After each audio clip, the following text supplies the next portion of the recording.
রাজনীতি করার চেষ্টা করছেন, কিন্তু আমাদের মেইন যে উদ্দেশ্য সেটা হচ্ছে জনতা জনার্দন, জনতাদের মানুষের সেবা করতে হবে, সেখানে কোনো কম্প্রোমাইজ হবে না। তো এটা একটা নতুন একটা বলিষ্ঠ পদক্ষেপ আমি মনে করি। আমরা প্রথমেই টার্গেট করলাম আমাদের আগরতলা গভর্নমেন্ট মেডিকেল কলেজ, সেখানে আমরা টার্গেট করলাম যে এইটাকে আগে করতে হবে, নো প্র্যাকটিস। এবং আমরা করিনি। আমাদের যে 7th পে কমিশন, সেই 7th পে কমিশনেও বলা হয়েছে যে 20% যখনই আপনারা এনপিএ যদি দেন এবং নন প্র্যাকটিসিং যদি করতে হয় তাহলে এই অ্যামাউন্ট আমরা সেইভাবে করেছি।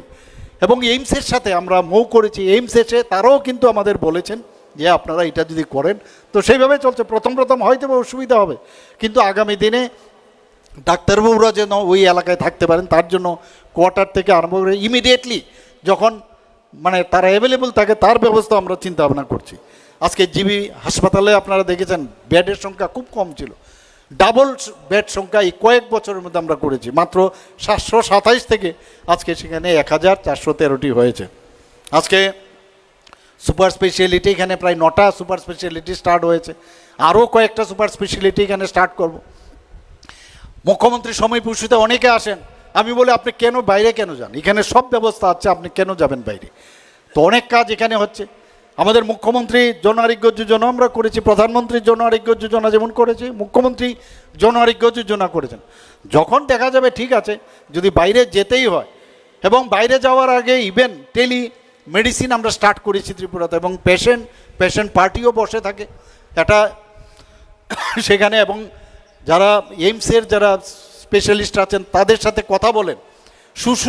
শুধু যাওয়ার জন্য কনসাল্ট করার জন্য এতগুলো পয়সা তাদের নষ্ট হয়, এবং 5000 টাকা করে লাগে এক একটা টেলি কনসালটেশন। আমরা বলছি আমরা দেব, এবং যিনি ডাক্তারবাবু আছেন উনি ডাক্তারবাবু বসেন, পেশেন্ট থাকেন, পেশেন্ট পার্টি থাকেন, তার সমস্ত আগের যে তার রোগের কি ব্যবস্থা, তার ইতিহাস হিস্ট্রি সেটাও পাঠানো হয়, এবং এতে করে অনেক কাজ হচ্ছে বন্ধুগণ। আজকে এখানে মাদার অ্যান্ড চাইল্ডের এমসিএইচ যেটা আছে, আমরা জিবির মধ্যে একটা বড় হসপিটাল অলরেডি তারও ডোনার মিনিস্ট্রি থেকে আমরা পেয়েছি টাকা, কাজ চলছে সেখানে। এবং খুয়াই এবং সিপাহীজলার এই যে নতুন জেলা হাসপাতাল তারও নির্মাণে অনুমোদন দেওয়া হয়েছে। আপনারা জানেন গোমতী জেলা হাসপাতালের শয্যা সংখ্যা সেখানেও আমরা আস্তে আস্তে করে সব ডিস্ট্রিক্ট, তারপর সাব ডিভিশন, ইভেন পিএসসি তো আমরা আস্তে আস্তে আসবো সেখানে। আর সেই জায়গায় আজকে সেখানেও গোমতী জেলার মধ্যে আমরা ডাবল শয্যা সংখ্যা সেখানে করেছি। সেখানে আজকে ত্রিপুরার কোনোদিন ভাবা যায় যে কিডনি ট্রান্সপ্লান্ট ত্রিপুরাতে হবে? 7টা কিডনি ট্রান্সপ্লান্ট হয়েছে, যারা দিয়েছেন তারাও ভালো রয়েছেন, যারা পেয়েছেন তারাও ভালো রয়েছেন, আরও কয়েকটা পাইপলাইনে আছে। তো এখানে কিছুদিন আগে দেখেছেন নিউজ পেপারে বা সোশ্যাল মিডিয়াতে আমাদের সেক্রেটারি মহোদয়, হেলথ সেক্রেটারি মহোদয় গিয়েছেন। আমি বলেছি আগামী দিনে আমাদের এখানে হার্ট ট্রান্সপ্লান্ট থেকে শুরু করে লিভার ট্রান্সপ্লান্ট থেকে শুরু করে সব ধরনের ট্রান্সপ্লান্ট যাতে হয় তার ব্যবস্থা করার জন্য সেই দিকেও আমরা চেষ্টা করছি। Trauma care centre very important.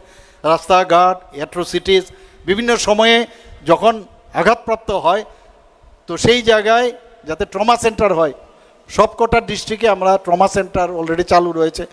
এর মধ্যে আমরা যে আপনার নর্থের সেখানেও আমরা শুরু করব, ঊনকোটিতেও আমরা শুরু করব। তো ট্রমা কেয়ার সেন্টারও আছে। আমরা আমবাসার মধ্যে কার্ডিয়াক কেয়ার সেন্টার আমরা শুরু করে দিয়েছি সেখানে। তো একের পর আপনারা শুধু প্রধানমন্ত্রী জন আরোগ্য যোজনায় 100% কিন্তু তার স্যাচুরেশন এসছে, এবং তাতে করে আমাদের প্রায় 300 কোটি টাকার উপরে এর মধ্যে মানুষ তার বেনিফিট পেয়েছে। আর মুখ্যমন্ত্রী জন আরোগ্য যোজনায় যেটা আমরা শুরু করেছিলাম সেখানেও প্রায় 41,74,00,000 টাকা যে দাবি তাদের সেটা নিষ্পত্তি করা হয়েছে। এখানে আমার পূর্ববর্তী বক্তা বলেছেন নন কমিউনিকেবল ডিজিজ, এর মধ্যে আমাদের এখানে যত কমিউনিকেবল ডিজিজ থেকে নন কমিউনিকেবল ডিজিজে সবচেয়ে বেশি মারা যায়। কারোর hyper tension, blood pressure, cancer ইত্যাদি, ডায়াবেটিস। তো এর জন্য মুখ্যমন্ত্রী আমরা নিরাময় আরোগ্য অভিযান আমরা শুরু করেছি, অলরেডি স্ক্রিনিং চলছে, তাকে প্রপারলি দেখা এবং ওষুধপত্র দেওয়া সেই ব্যবস্থা করেছি।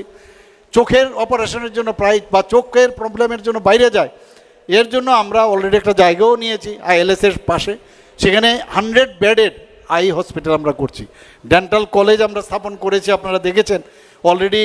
তার পাশে আরও ডুনান মিনিস্ট্রি থেকে আমরা টাকা পেয়েছি, সেখানেও ডেন্টাল কলেজ এবং তার যে hostel, girls hostel, boys hostel properly আগের থেকে ঠিকভাবে প্রপারলি যেন বানানো হয়, পোস্ট গ্রাজুয়েশন যখন হবে জায়গার যেন সংকুলন না হয় তার ব্যবস্থা আমরা করছি বন্ধুগণ।